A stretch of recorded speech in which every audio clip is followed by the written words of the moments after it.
ఆదుకుంటది. ఎక్కడ కూడా మీరు తొందరపడాల్సిన అవసరం లేదు. సోషల్ మీడియాలో వస్తున్న వీడియోల్ని, బయట రాష్ట్రాల్లో జరిగిన సంఘటనలు జత చేసిన వీడియోల్ని, తప్పుడు దొంగ ప్రచారాన్ని నమ్మవద్దు.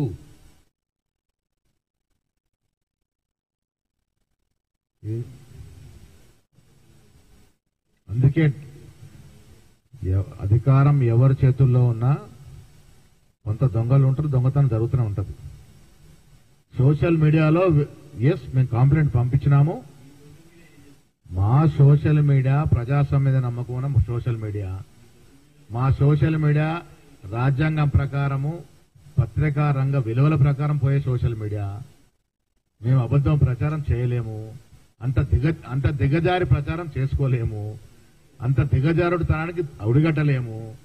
అందుకే నేను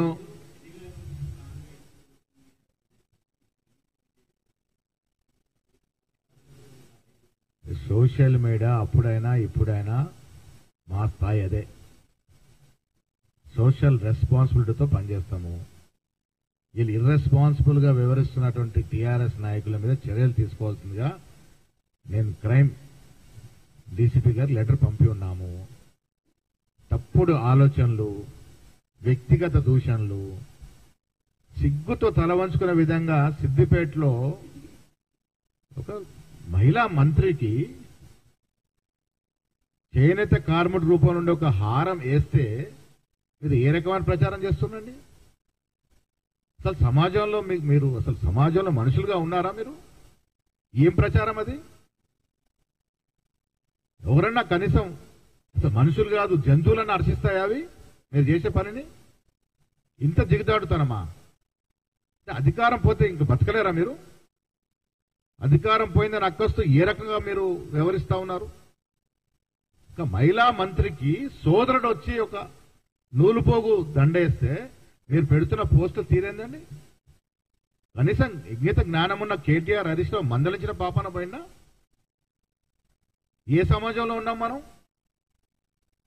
ఎటుపోతుంది సమాజం? ఎవరైనా హర్షిస్తారా దీన్ని? ఏ రకంగా పోతా ఉన్నారు మీరు? ఒక మహిళను కూడా గౌరవించుకునే స్థాయిలో మీరు ఉంటే మేము దేవుడు రక్షించాలి మిమ్మల్ని.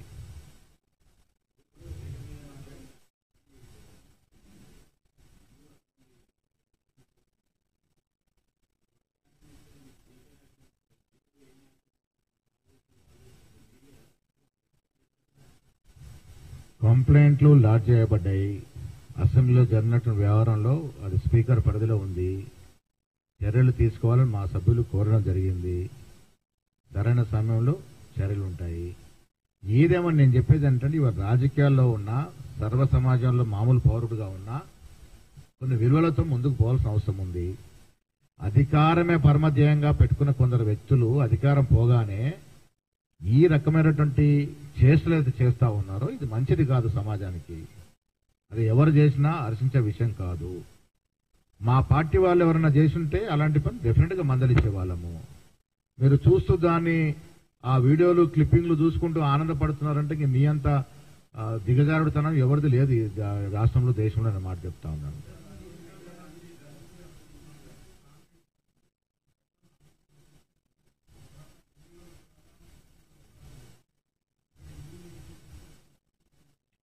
హిందూ ముస్లిం అనే మాట లేకుండా బీజేపీ వాళ్ళకి ప్రాణం లేదు. ప్రజల్లో వాళ్ళకి ఏ స్థానం ఉంది? ప్రజానాయకుల వాళ్ళు. బీజేపీతో గెలిచినటువంటి మెజారిటీ 80% నాయకులు ఎవడు కూడా నాయకుడు కాదు, కేవలం మతం అడ్డం పెట్టుకుని ఆ సెంటిమెంట్ గెలిచినాడు తప్ప రాజకీయ లక్షణాలు ఉండి రాజకీయంగా ఒక చరిత్ర నాయకులు చూపెట్టండి. అరవింద్ దేంతో గెలిచాడండి? అరవింద్ అంత పెద్ద రైతు మోసగాడు ఎవరున్నారు?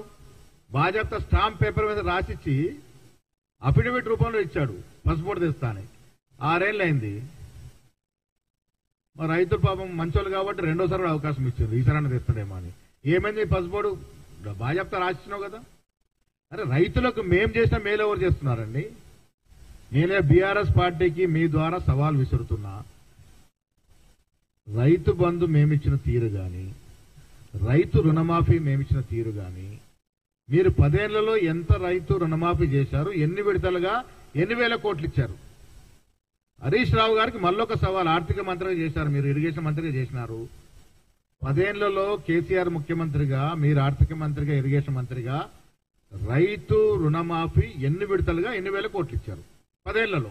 మేము 9 మాసాల్లో 2 విడతలుగా 8,000 కోట్లు ఇచ్చినాం. ఆ వ్యత్యాసం చెప్పు అని అడుగుతా ఉన్నాం 3 రోజుల నుంచి. ఆయనే చెప్పమంటున్నా ఆ వ్యత్యాసం ఎంత ఉందన్నది. 10 ఏళ్ల రేషియో, 9 నెలల రేషియో తీసుకోండి.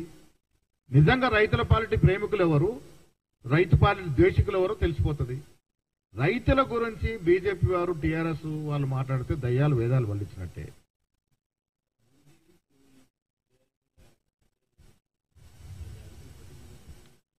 జాబితా హైదరాబాద్ ఉన్నది, డెఫినెట్ గా హైదరాబాద్ ఉన్నది. ఇది యజ్ఞం ఇప్పుడే మొదలైంది.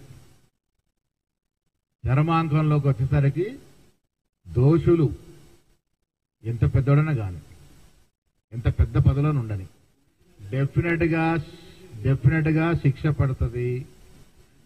సమయం వచ్చినప్పుడు పేర్లు బయటకు వస్తాయి, వారికి వారెంట్లు బయటకు వస్తాయి. వారు ఏ జైలుకి వెళ్తారో కూడా ఆ జైలు పేరు కూడా చెప్తారు.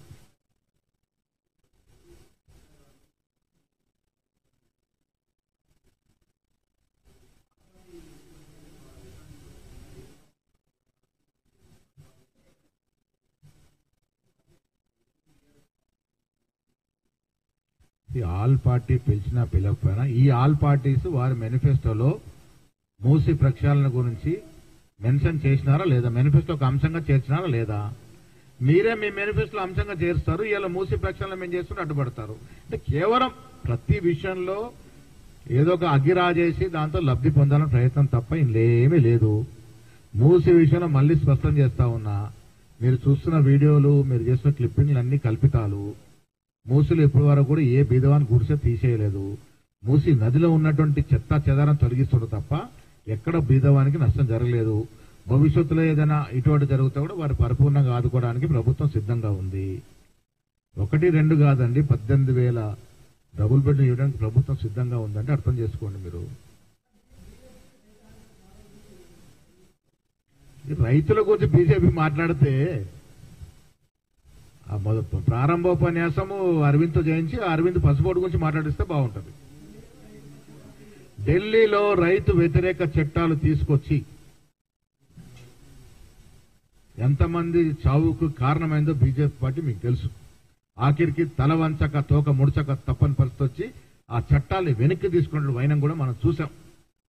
ఆనాడు రాహుల్ గాంధీ గారిని ఏ రకంగా నిర్బంధించారు, ప్రియాంక గాంధీ గారి రైతులు పలకరించకపోతే ఏ రకంగా నిర్బంధించారో బీజేపీ ప్రభుత్వం చేసినట్టు తీరు చూసాం. ఇవేవి కూడా ఈ దేశ చరిత్ర తీసుకుంటే కిసాన్ కా సర్కార్ కో హై తో కాంగ్రెస్ సర్కార్ హై.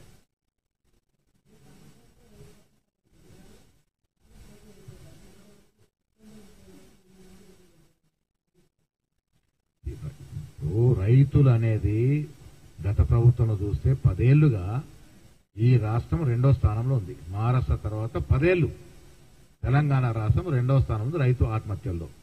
ఇప్పుడు ఎవరు చనిపోలే నేను చెప్పను, కానీ చనిపోయిన సంఖ్య తగ్గింది, దాంట్లో అనుమానం లేదు. రైతుల విషయంలో గతంలో టీఆర్ఎస్ ప్రభుత్వం వివరించిన తీరు, బేడీలు వేసిన తీరు, కాళ్లకు బేడీలేసి తీసుకెళ్లిన తీరు, ఖమ్మంలో గాని అది నల్గొండలో గాని, ఇవన్నీ ఇంకా మనం మర్చిపోలేదు. రైతుల విషయంలో మాకున్న చిత్తశుద్ధి దేశంలో ఏ పార్టీకి లేదు, రాదు కూడా. ఇది స్పష్టం.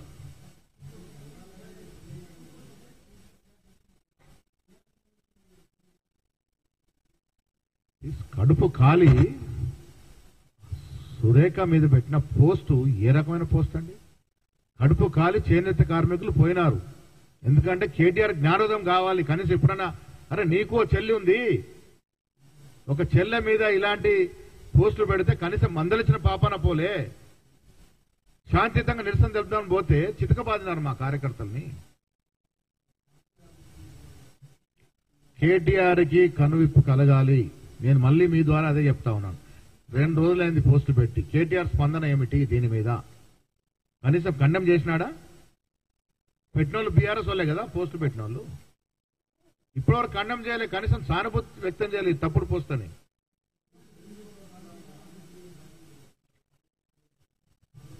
మా కార్యకర్తలు నిరసన తెలపడానికి పోయారు. పెట్టిన పోస్టు ఆ టెండెన్సీ రకంగా ఉంది. చాలా తీవ్రంగా ప్రతి కార్యకర్త అంటే మానవత్వం ప్రతి వ్యక్తి ఖండించాల్సిన పోస్టులు అవి. దాని మీద అక్రోష్లో చేనేత కార్మికులు పోయారని నాకున్న సమాచారం. ఆ చేనేత కార్మికులు కూడా చితకబాదినారని ఇప్పుడు వస్తున్న సమాచారం.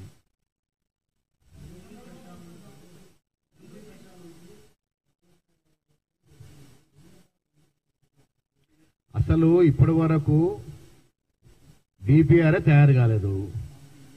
మూసీ నది మీద ఇంత పెడతాం అంత పెడతామని ఎప్పుడు అనలేదు. కాకపోతే ప్రకృతి అవసరాల దృష్ట్యా మూసీ సుందరీకరణ అనేది రెండో అంశం అండి. ఇవాళ మూసీ ప్రక్షాళన కావాలన్నా వద్దా బీఆర్ఎస్ నాయకులు సూటిగా జవాబు చెప్పాలి. మూసీ ప్రక్షాళన చేసుకొని